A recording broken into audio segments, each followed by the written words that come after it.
What if I told you that the most sensitive people don't stop feeling because they are strong, but because their nervous system finally gives up trying to survive emotional pain? And what happens next inside them is not obvious at all. It is silent, gradual, and deeply psychological, until one day they no longer recognize their own emotional world. Have you ever known someone who used to feel everything, but now feels distant, quiet, almost emotionally unreachable? Or maybe you have felt that shift inside yourself.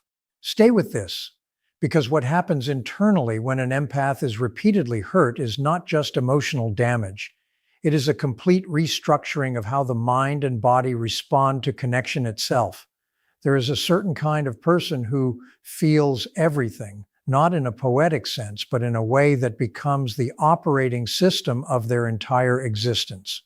The emotions of other people do not stay outside them. They enter, they move through their thoughts, they settle in their body like they belong there. And slowly, without anyone noticing it happening in real time, the world begins to use that sensitivity as a tool against them. Not always in an obvious way, not always with intent, but in repeated patterns that push this person closer to emotional exhaustion. And eventually, something shifts inside them. The feeling does not sharpen anymore. It starts to fade. Not because life becomes easier, but because the system that was once open to everything begins to shut down just to survive what it has been exposed to. And here is what nobody really prepares you for. The silence that follows this process is not peace. It does not feel like healing or emotional balance or maturity. It feels like absence. Like something once alive inside you has started to withdraw its presence. People often misread this stage as growth or strength, but internally it is more complicated than that.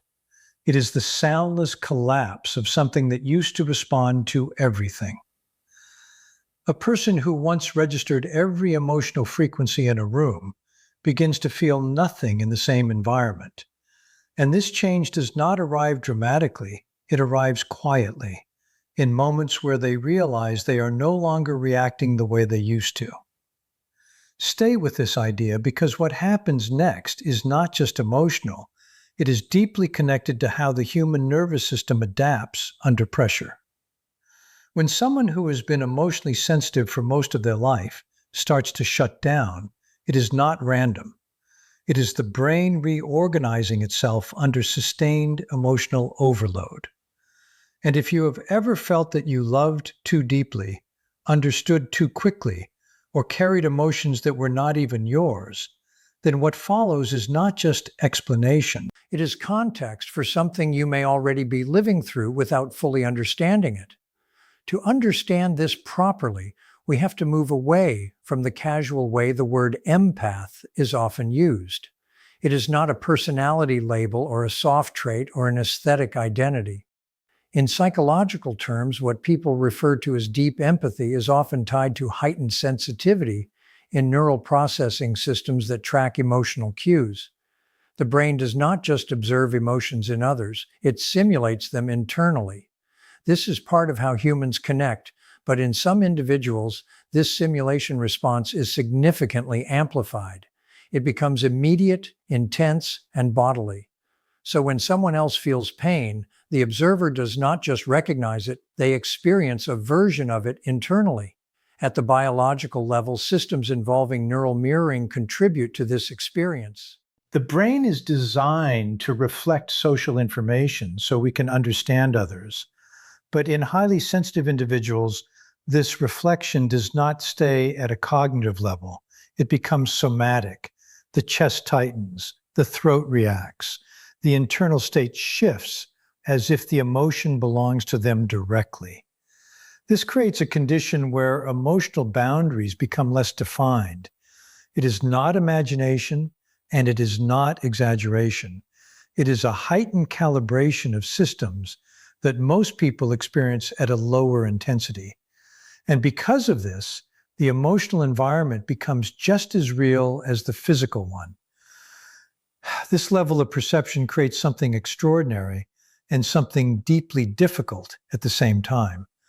A person like this does not need explanations to sense emotional undercurrents. They can enter a space and immediately feel what is unspoken. They can sit with someone who appears fine and still detect the fragmentation underneath. They can notice emotional shifts before language ever confirms them. It is like carrying a form of internal radar that is always on, always scanning, always interpreting. And while this might sound like insight, it often becomes overload because there is no natural off switch for this level of awareness. The difficult question is not whether this ability is real, because it is experienced daily by those who have it. The real question is what kind of environment a person like this enters, because sensitivity does not exist in isolation. It exists in systems, in relationships, in families, in workplaces, and in emotional economies where not everyone contributes equally. And this is where the pattern begins to shift from something internal to something relational, because the world does not always respond to sensitivity with care. Sometimes it responds to it with dependence.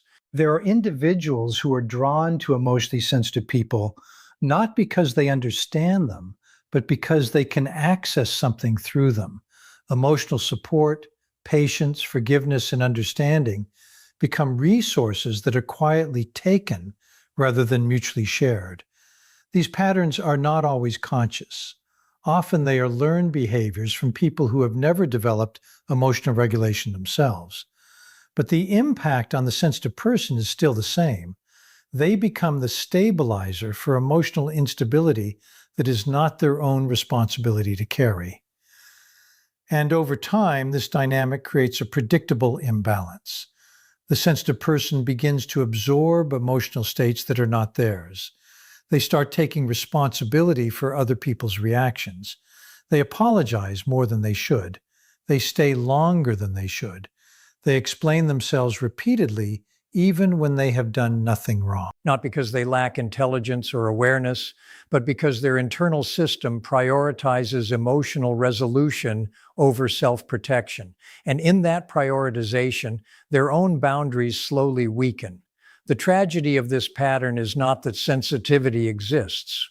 The tragedy is that it becomes continuously exposed to environments that do not respect its limits. When this happens repeatedly, the nervous system begins to adapt. It does not stop sensing, but it starts reducing response. It begins to filter out emotional input, not because it is unimportant, but because it has become too costly to process everything fully. This is where emotional fatigue turns into emotional withdrawal, and where feeling everything slowly transforms into feeling almost nothing at all. Inside the mind, this shift is experienced as hyper-awareness turning into hyper-protection. The system that once openly received emotional signals starts building internal filters. Every interaction begins to carry background evaluation. Every silence is analyzed. Every tone is assessed. Every delay is interpreted through past experiences. The mind becomes a constant monitoring system, scanning for emotional risk, even in safe environments. This is not overthinking in a casual sense. It is a survival adaptation shaped by repeated emotional exposure. Eventually, presence itself becomes fragmented. Even in moments of calm or connection, part of the mind remains elsewhere, tracking, predicting, preparing. And this is how the original sensitivity changes form. It does not disappear. It reorganizes itself into vigilance. The emotional openness that once made connection effortless now becomes a system that prioritizes protection over connection. And this is the point where many people no longer recognize themselves, because what once felt like depth now feels like distance. The cruel irony here is not subtle at all once you see it clearly. The very person who was built almost biologically for connection is the one who slowly becomes unable to sustain it. An empath does not thrive in isolation. They are designed to feel through others, to bond through emotional resonance, to experience meaning through shared inner states. Yet the more they are exposed to emotional harm, the more connection itself begins to feel dangerous. And this is where the contradiction becomes unbearable, because connection is not optional for them, it is their natural state. But vulnerability, which is the doorway to connection, starts to register as a threat signal in the nervous system. It begins to feel like exposure, like stepping into something that will inevitably cause pain. And so the system chooses protection over truth. At this stage, the nervous system is no longer interested in ideals or beliefs. It does not negotiate with philosophy. It does not respond to moral intention or spiritual understanding. It operates on a much more primitive logic. What has hurt you before, it will prepare you for again. So if openness repeatedly resulted in emotional injury, the body begins to associate openness with danger. And once that association is formed, it becomes automatic. The closing down does not feel like a decision. It feels like something happening to you rather than something you are doing. You still want to connect, but the body resists it before the mind can even justify it. This is not a flaw in character or willpower. It is a survival-based recalibration of a system that has been overexposed to emotional intensity without protection or repair. This is where we enter something deeper, something that affects identity itself. Because when emotional exposure becomes unsafe, the boundaries between self and other begin to blur in a very specific way. A person who has spent years attuning to others starts to lose track of where their own emotional world begins. Not suddenly, but through accumulation. One moment they are aware of someone else's sadness. The next moment they are holding it, then they are reacting to it, then they are living inside it. Over time, the distinction between what I feel and what I picked up from someone else becomes less clear. And when that distinction weakens, the internal world becomes crowded, confusing, and unstable. In this state, attention naturally moves outward more than inward. You begin to track other people's emotions more reliably than your own. You can explain what someone else is feeling with precision, but struggle to name your own internal state without referencing them. You become fluent in emotional reading, but disconnected from emotional authorship. Slowly, the question of who am I without what I provide to others becomes harder to answer. Not because the self is gone, but because it has been consistently overridden by external emotional demands. The identity becomes functional rather than personal. You are no longer just a person having experiences, you are the one who manages experiences for others. This is where psychological theories around individuation become important. The development of a stable self requires a boundary between inner life and external influence. It requires the ability to observe others without absorbing them, to care without dissolving, to understand without losing structure. But for someone who has been repeatedly pulled into other people's emotional worlds, that boundary erodes over time. The self stops being a stable center and starts becoming a reactive system. And when that happens for long enough, the person no longer trusts their own emotional signals. They start outsourcing interpretation. They rely on others, consciously or unconsciously, to define what is acceptable, what is normal, and even what is real. This is not simply confusion. It is fragmentation of self-reference. The mind becomes split between what it experiences directly and what it has been conditioned to prioritize externally. And when external emotional demands are strong enough, they override internal truth.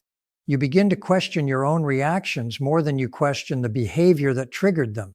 You start assuming your emotional intensity is the problem rather than a response to imbalance. And over time, this creates a deep disconnection from internal authority. As this continues, something else begins to emerge. Emotional depletion that does not feel like sadness anymore. It feels like absence. The capacity that once allowed deep emotional resonance starts to reduce its range. It does not disappear completely, but it becomes selective, muted, restrained. Things that once created strong emotional responses now barely register. A conversation that once would have stayed with you for days now passes through without leaving an imprint. Even joy becomes less accessible because joy, like pain, requires openness to be fully experienced.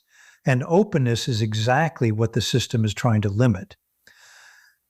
This emotional reduction is often misunderstood by the outside world. People assume the person has become detached, uninterested, or emotionally cold. But internally, it is not indifference. It is regulation under strain.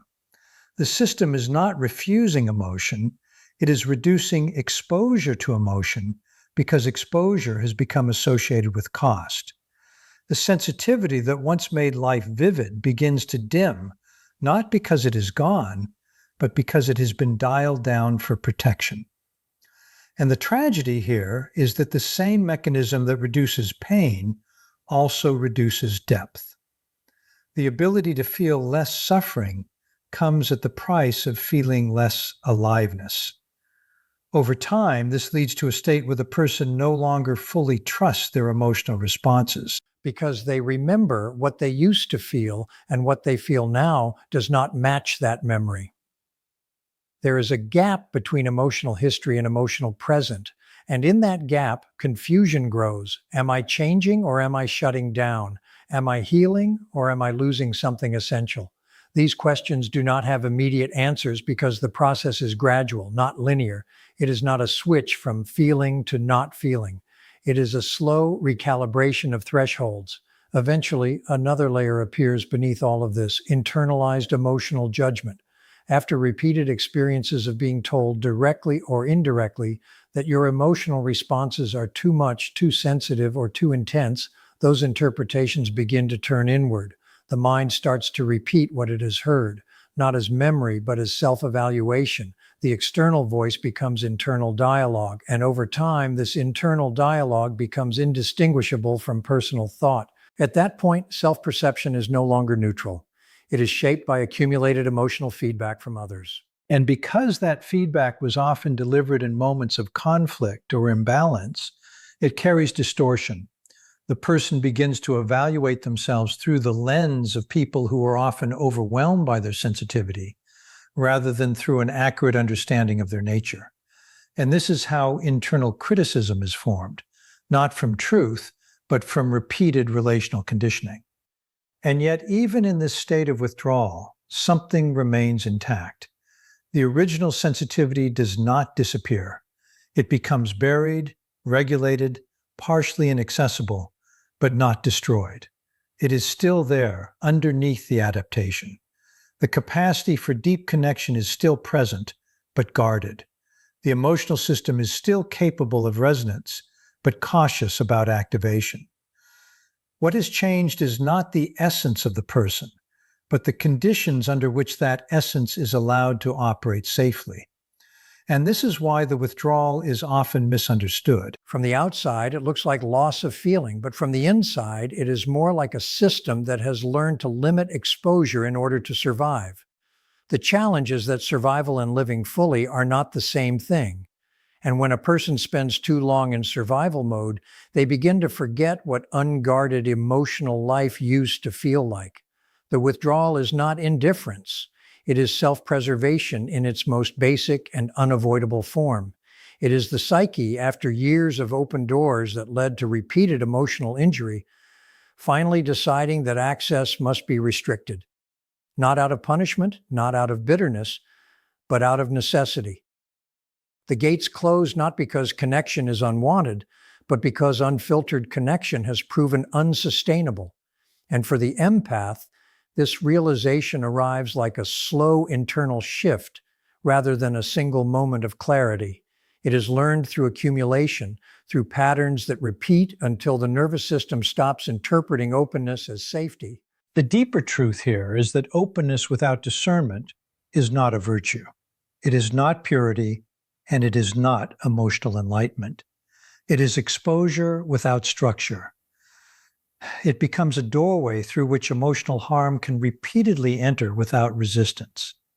And the empath, whose nature is to remain open, often discovers this only after too many experiences where their openness was not met with care, but with consumption. The lesson is rarely gentle. It does not arrive as insight, it arrives as exhaustion. And by the time it is understood, it has already reshaped the way the nervous system behaves. The tragedy is not the learning itself, but the lack of preparation for it. Because the empath is often not taught how to build emotional boundaries in a graduated way.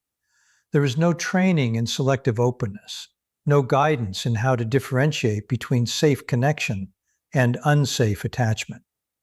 So when harm accumulates, the system does not learn refinement. It learns extremes. The emotional dial does not adjust smoothly. It swings from complete openness to complete closure, from full availability to complete withdrawal. There is no middle space because the nervous system has not been trained to hold one. And in that closed state, something important is inevitably lost. The empath does not only lose access to harm, they also lose access to depth. The same openness that once allowed them to feel connection fully is now inaccessible. The same emotional permeability that made relationships meaningful is now restricted. And so life becomes safer, but also smaller, more controlled, but less vivid. The emotional range that once defined their experience begins to narrow, not because it is gone, but because it is no longer freely available. What follows is a particular kind of loneliness that is often misunderstood. It is not the loneliness of being alone. It is the loneliness of being surrounded but not accessible. People may still be present in their life, conversations may still happen, relationships may still exist, but the internal bridge that once allowed deep emotional exchange is no longer fully active. The empath can observe connection, but cannot fully enter it in the way they once did. And this creates a quiet grief that is difficult to explain to others because externally nothing looks missing, but internally something essential feels out of reach. And this is where identity begins to fracture, because the empath's sense of self was often built around their capacity to feel, to support, to remain emotionally available. It was not just something they did, it was how they understood who they were. So when that capacity becomes unstable or restricted, the question of identity does not remain abstract. It becomes immediate and unsettling. If I am not the one who feels everything, then what exactly am I? Pause. This is what emotional blunting looks like in lived experience. It is not a dramatic shutdown. It is a gradual flattening of response. Emotional peaks become less pronounced. Emotional lows become less consuming. The inner world becomes quieter, but also less textured. And while this reduction protects against pain, it also reduces access to depth, because the system that dampens suffering is the same system that amplifies meaning. And when one is reduced, the other inevitably becomes less accessible. Over time, this creates a strange internal contradiction. The person is no longer overwhelmed, but they are also no longer fully moved. Life becomes manageable, but less emotionally resonant. There is functioning without full feeling, awareness without full immersion. And this state, while safer, can feel unsettling because it does not match the memory of how life used to feel. The contrast between past intensity and present neutrality creates a quiet questioning of self. Have I healed or have I lost something I cannot name? In the end, what this entire journey reveals is not the loss of empathy, but its transformation under pressure. The empath does not stop feeling because they are broken. They stop feeling in the same way because they have been overloaded for too long without protection, without balance, and without boundaries that could hold their depth safely. What looks like emotional distance is often the final stage of a system trying to protect itself from further harm. It is not the absence of sensitivity, but the reorganization of it under survival conditions. And yet, beneath all the adaptation, something essential still remains intact. The capacity to understand others, to sense emotional truth, and to connect deeply is not erased by experience. It becomes layered with awareness. It becomes more selective, more careful, more conscious of cost. This is not a reduction of humanity, but a shift from automatic openness to intentional connection. The lesson is not to stop caring, but to learn how care can exist without self-destruction. Ultimately, the path forward is not about returning to who you were before the hurt. That version of you did not fail, but it was incomplete in its protection of self. The real growth lies in becoming someone who can still feel deeply, but no longer at the expense of their own stability. Someone who can remain open where it is safe and closed where it is necessary. Someone who does not lose their sensitivity, but finally learns how to live with it in a way that preserves both connection and inner safety at the same time.